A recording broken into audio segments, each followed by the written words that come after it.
How are you getting on, folks? Look, Navan turned out, I suppose, better than expected, really, at the end of the day. Plenty of winners, plenty of results going our way. I suppose a couple of unfortunate that Pike County at 6-1. Look, it looked like really and truly the winner at the end of the day, bar I suppose it fell at the last. But overall, we had Joshua Webb, who I somehow got confused with Run Wild Fred. Winner 2-1. Annexation and Ngolo came in for a forecast. Really, I had Annexation down, but I did say the danger was Ngolo. I think the forecast actually paid out 72-1 or something like that. So that was a very, very nice return for those who got on board. The nap was, I suppose, unfortunate. Super Sunday just probably needed a run. Aforementioned as well, never really got into it. Castle Grace Paddy, lovely 9-1 winner. I said that you could be expecting a bit of an upset there, and that's exactly what happened. Farmex non-runner, Pike County unfortunate faller, and King Alex then a 5-1 winner, the next best of the day. Now, moving on to Fairyhouse now tomorrow. Again, there is plenty of value out there. Really and truly, I would be expecting an awful lot of each way places coming in here now. There's a few of these trading at prices in around 14 to 16-1, and I definitely would be thinking that they're good enough to get into a place. Lots of, I suppose, point-to-pointers really, and I suppose a few of these are going to be in the unknown, but we may as well, I suppose, kick on now tomorrow. First race off the 12:30. We're going to take a chance here now with this Rose Milan, currently trading around 5-2. This one here is coming on the back of a Bell Harbour win in its point-to-point scene. Now look, at Bell Harbour is one of the points in Ireland that does attract, I suppose, plenty of eye-catching, I suppose, form at the end of the day. It's one of the best, I suppose, point-to-points in terms of, I suppose, progressing winners and everything else like that at the end of the day. I don't know what this horse is going to be like. An awful lot of people won't know what this horse is going to be like. It's out of Milan, or it's by Milan. Really and truly, look, at it should be fairly decent, and it should be a fairly decent sort on debut under rules. Really and truly, like it's like, I suppose, throwing darts at a dartboard here in this particular race. We don't really know what many of these are going to be like, but I definitely think Rose Milan, the fact that it was a winner in Bell Harbour, which is known to be a fairly decent point-to-point course, definitely, I suppose, speaks volumes in its chance going on to win tomorrow. Next race then, the 1 o'clock, we are going to go with an each way shout here now for the O'Sullivan team. Super Citizen at 9-1. This one here looks to be very, very interesting actually. Placed on numerous points, ran fairly considerably. The only, I suppose, worry is the lack of a recent run, but as we've seen with some of the O'Sullivan horses, they don't necessarily need a run to be fit first time out. All you have to do is look at It Came to Pass, who won at 66-1 in the Cheltenham Festival there this year. I honestly think that 9-1 is a bit of an insult to this particular horse. It does, I suppose, run fairly considerably. It's on a fairly nice mark, and I think 9-1 is, I suppose, a little bit of an overpriced fancy here in this one here now today. I definitely think it's going to go in shorter. I presume it's going to go into maybe about 4-1 or 3-1, possibly even more. But at the end of the day, I would be expecting at 9-1 to at least get into an each way placing. Next race then, the 1:30, we're going to stick with the O'Sullivan team here now. It Came to Pass, 2-1. Has to be the nap of the day. Really and truly, it's at incredible value. Runs well, very fresh. Often has been a winner first time out. Really and truly, it's only meeting horses that has beaten previously before. There is a couple of ones in here, the likes of Alone Among Millions, who is, like I said before, a Bell Harbour point winner. There There's one here for the Christie team that's undefeated in its points. Looks very interesting as well, in or around 8-1.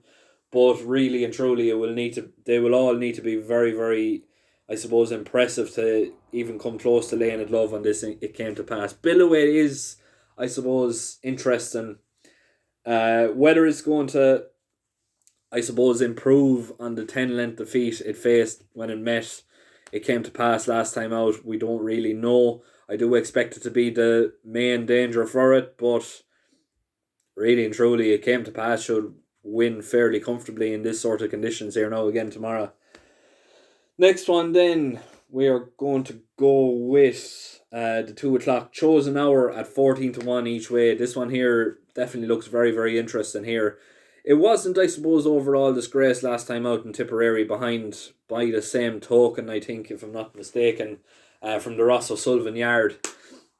Really and truly, at the end of the day, it has been prone to, I suppose, need that run first time out. And the fact that it shaped fairly well against it definitely does speak volumes about his chance. Like, by the same token, was running a very big race last time out.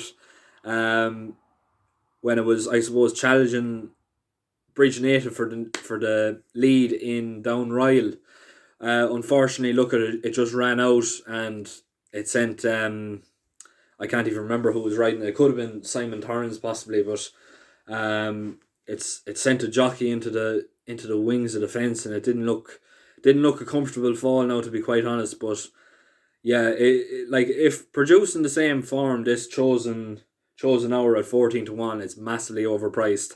Really and truly, Bridge Native, and by the same token, pulled well clear of the rest of the field, and it was a fairly, I suppose, competitive race all the same. But yeah, by the same token, has been a revelation for the Ross O'Sullivan yard this year. I think it's a father and son or father and daughter combination. It's the Ahern family anyway. I can't remember who is who and who was riding it, but I know it's the Ahern family anyway that are, I suppose, behind this ride tomorrow. But it could well be a very much family affair tomorrow, and 14-1 definitely looks to be a nice each way shout. Next one then, the 2:30. We're going to take another each way shout here now with this one. I'm serious at 16-1. Potentially could be a nice each way bet. Really and truly, it is a massive chance. Coming from the Dennis Hogan team, I think it's with Gainfords now, if I'm not mistaken. Look, it was fairly decent with Dennis Hogan. It wasn't, I suppose, spectacular, but it was solid enough, and it's meeting ground conditions that I suppose is favourable to it. And I suppose, look, it seems to be on a fairly lenient mark. I was there today when it ran second, or it came second in Tipperary last year or the year before, possibly the year before now at this stage. But I definitely think, look, at the end of the day, it's a chance, and it's a chance that I'm willing to take. Whether it's going to run well or not at all, I honestly don't know. Change of yard possibly brought a bit of a revival about it, or it could possibly go in the other direction. But either way, it's definitely one of the more interesting ones at that sort of a price. I'm not overly confident, and I will say that. Minimum stake each way would be advised. Really and truly is my least confident pick of the day. Next race then, the 3 o'clock, next best of the day. We're going to take a little bit of a chance here now, the fact that it is a reserve, but we're going to go with Vodka Society here for the David Dunn team. Local trainer, winner last time out, potentially well in, looks definitely well in, looks about £12 well in, over hurdles. Very, very easy winner last time out. It's definitely one of the horses that's focused massively on the media side of things. Obviously, I presume David Dunn is going to do the very same thing as he did last time out. Obviously, he'll probably saddle him up and hack him up the road, up to the racetrack. The fact that Vodka Society is a very claustrophobic horse, but yeah, I definitely think it should get in, and it's meeting favourable conditions. And the fact that it is £12 well in, I would say it's going to be very, very hard to beat. It should be a fairly facile winner, and 7-4, if it gets in, is a massive, massive price at the end of the day. I'd be confident to pull it up as my next best. I can't see any horse that'll even come close to beating it, especially with I suppose the weight advantage is going to be meeting tomorrow. Next race then, the 3:30. We're going to go with Air Square at 7-4. Coming from the Gordon Elliott team, Jamie Codd on board. Cost 40,000 for a second place in the point to point. I think it was behind a Fame and Glory, if I'm not mistaken. But Fame and Glory is a stallion that's doing fairly well for himself in terms of national hunt racing. Like, there's an awful lot of these Fame and Glories going on to actually go and be fairly successful on the track.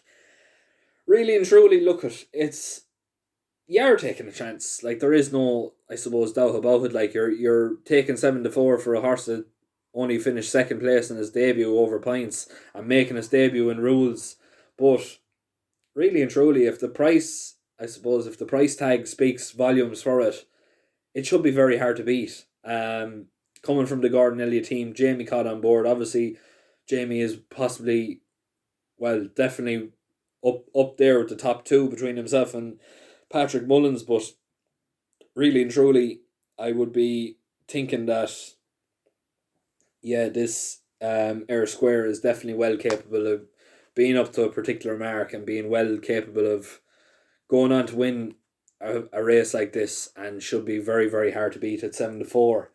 Last race then of the day, the 4:05. We're going to take a little bit of a chance here now with Angler's Crag at 7-2. Look at I suppose it definitely does look to be in the top, between the top two. Obviously, look at the favourite coming in the back of a fairly, I suppose, decent enough win in October, if I'm not mistaken, in a point to point. It's meeting this Angler's Crag or Angler's Craig, whatever way it's pronounced, I don't know. But look at what's, I suppose, turning the corner for me is the price and the ground conditions. Obviously, look at the favourite is possibly the most appealing of, I suppose, the two. The fact that Derek O'Connor is on board as well definitely speaks volumes for it.